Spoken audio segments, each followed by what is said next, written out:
15 ans après la fin de la guerre, Inzinzac-le-Christ continue de vivre au rythme de ses forges industrielles. Leur modernisation partielle au milieu des années 50 n'est pas parvenue à chasser le spectre d'une fermeture possible. Une partie de la population peut cependant goûter, grâce à un rattrapage des salaires aux forges et au progrès de l'économie de marché, aux premiers bienfaits matériels des Trente Glorieuses. L'économie locale en profite en s'adaptant aux nouveaux besoins. Alors, 1960, âge d'or du petit commerce à Inzinzac-le-Christ ? À l'orée des années 60, la commune accueille plus de 80 commerces, toutes branches confondues, sans compter les activités de production et de services informels, crêpières, laveuses, couturières, vitales pour les foyers précaires.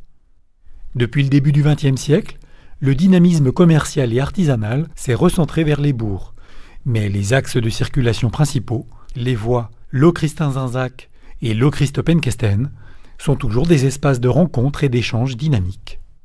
C'est le Christ qui a largement profité de l'accroissement de population avec sa quarantaine d'enseignes, très loin devant les bourgs d'Inzinzac et de Kerglave-la-Montagne qui en accueillent une quinzaine chacun.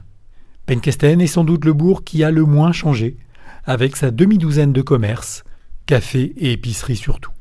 L'évolution du rapport au corps, à la santé, au confort, se manifeste à travers certains marqueurs. 2 pharmacies ont ouvert à Lochrist. On vient d'inaugurer les bains-douches municipales, un véritable succès, avec 7000 usagers dès la première année. Le magasin de vêtements moderne fait son apparition à Lochrist. On parle alors de confection, de nouveautés. Il complète l'offre, toujours dominante, des tailleurs et couturières traditionnels. Le dimanche, tout le monde s'habille.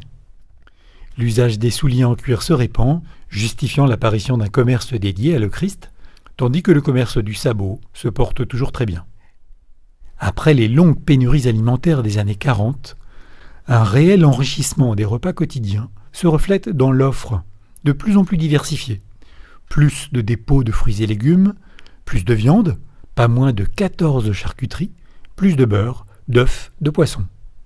Il ne faudrait pas oublier qu'au même moment, l'agriculture entame une petite révolution avec la mécanisation et l'usage grandissant des engrais chimiques, des insecticides. Ceux-ci sont écoulés jusque dans les cafés de campagne.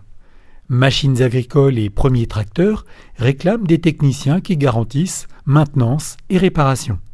2 forgerons traditionnels ajoutent cette corde à leur arc, tandis qu'à Lochrist, un dépôt d'engins agricoles ouvre, à côté des traditionnels cycles. Car si le vélo domine encore l'asphalte de la commune, il est sérieusement concurrencé par les cyclomoteurs, de plus en plus accessibles. Les autos, quant à elles, demeurent hors de portée de la majorité des habitants. C'est le domaine du seul mécanicien cycle, moto, auto à Lochrist.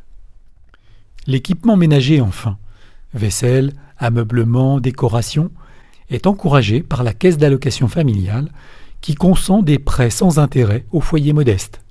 Les prémices d'une société de consommation, encore chimérique pour bien des foyers agricoles et ouvriers d'Inzinzac-le-Christ.